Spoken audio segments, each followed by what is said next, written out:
Okay, so we are here at the PreSonus booth checking out the brand new Quantum 2626. This is a really cool interface. In the release of this, they mentioned the FirePod, kind of as the predecessor to this, which was my first audio interface I ever had. So you get the 8 analog inputs on the front there, which is great. And let's turn this thing around.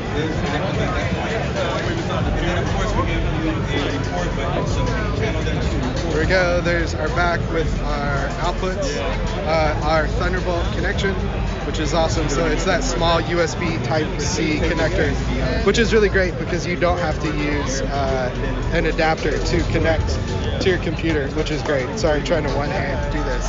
The thing I really like about this interface, though, is while some other companies are basically trying to offload plug-in processing, like with what Universal Audio is doing, offloading plug-in processing to hardware so that you get next to zero latency. What's really cool about this guy is because it's Thunderbolt 3, you get a round-trip latency of less than 1 millisecond. So no need to run plugins externally off of this.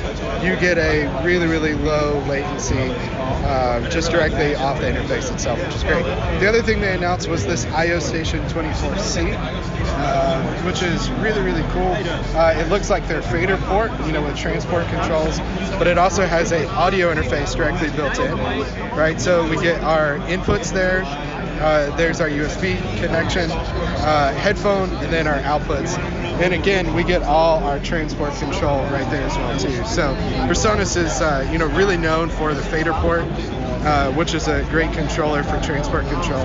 Now you can get that plus the audio interface built in, which is really, really cool. So just a couple of the new things from PreSonus. Really powerful, really, really cool stuff. So I love what they're doing.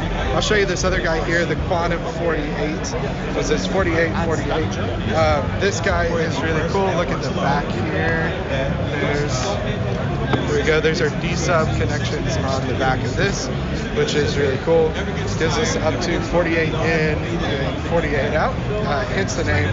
Take you to the front. So you can see the front of this, there's no XLR ports on the front of it, but we do have all those connections and ports on the back. There we go. And then there's our Thunderbolt connectivity on the back as well too. So really, really cool interfaces from PreSonus. Again, I really, really like the 2626 that they announced. It really reminds me of the PreSonus FirePod. There you go. There's some of the new stuff from PreSonus.